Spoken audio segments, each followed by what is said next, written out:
పశ్చిమ గోదావరి జిల్లా తణుకు నియోజకవర్గంలో వేలాది మంది అభిమానులు కార్యకర్తలతో మంత్రి కారుమూరి నాగేశ్వరరావు నామినేషన్ వేశారు. తణుకు నియోజకవర్గంలో తాము చేసిన అభివృద్ధి పనులే తనను గెలిపిస్తాయని నాగేశ్వరరావు ధీమా వ్యక్తం చేస్తున్నారు.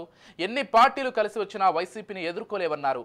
తణుకు నియోజకవర్గాన్ని మరింత అభివృద్ధి చేయడానికి తనకు మరొక అవకాశాన్ని ఇవ్వాలంటున్న మంత్రి కారుమూరితో మా correspondent Murali face to face. జిల్లా వ్యాప్తంగా నామినేషన్ల ప్రక్రియ జోరందుకుందని చెప్పొచ్చు. తణుకు నియోజకవర్గంలో వేలాది మంది కార్యకర్తలతో మంత్రి కారుమూరి నాగేశ్వరరావు వైసీపీ అభ్యర్థిగా నామినేషన్ వేశారు. దీనిపై స్పందించడానికి మంత్రి కారుమూరి నాగేశ్వరరావు గారు ఉన్నారు. చెప్పండి సార్, వేలాది మందితో నామినేషన్ వేశారు, ప్రజల నుంచి ఆదరణ ఎలా ఉందనుకోవచ్చు? ఇవాళ జగన్మోహన్ రెడ్డి గారు మొన్ననే వచ్చి వెళ్ళారు. మరి ఇక్కడికి ఎక్కడ చూసినా జన సముద్రం, జనం జనం, జగన్ జగన్, జనం జనం. ఇవాళ నామినేషన్ కూడా నలుదిక్కుల నుంచి కూడా జనం పెద్ద ఎత్తున తండాలుగా రావటం జరిగింది. ఇవాళ జగన్మోహన్ రెడ్డి గారిని ప్రతి ఒక్కళ్ళు కూడా కోరుకుంటున్నారు. అంచేత ఏ కార్యక్రమం ఇది మన ఇంట్లో కార్యక్రమం అన్నట్టుగా ప్రతి ఒక్కళ్ళు కూడా సిద్ధంగా ఉన్నారు. అలాగే నా నామినేషన్ ప్రక్రియ కూడా చక్కగా బాగా జరిగింది. అన్నీ మీరే చూశారు కాబట్టి మీకే తెలుసు. అలాగే చూసినట్లయితే 3 పార్టీలు కలిసి మీ మీద పోటీకి వస్తున్నాయి, వారికి ఏం చెప్తారు?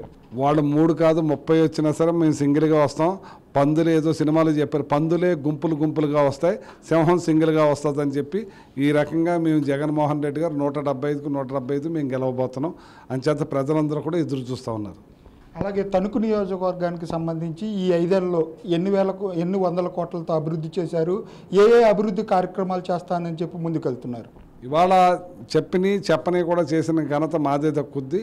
జగన్మోహన్ రెడ్డి గారు ఇవాళ పెద్ద ఎత్తున అభివృద్ధి సంక్షేమ కార్యక్రమాలు చేశారు. గతంలో వాళ్ళు 680 కోట్లు సంక్షేమ అభివృద్ధి చేస్తే ఇవాళ 3300 కోట్ల రూపాయలు సంక్షేమ అభివృద్ధి పెద్ద ఎత్తున కనపడతా ఉంది నియోజకవర్గంలో. ప్రజలందరూ కూడా హర్షిస్తూ ఉన్నారు. ఇటువంటి కార్యక్రమంలో గతంలో జరగలేదు, ఇప్పుడు బాగా జరుగుతున్నాయని చెప్పి ఆనందపడుతున్నారు.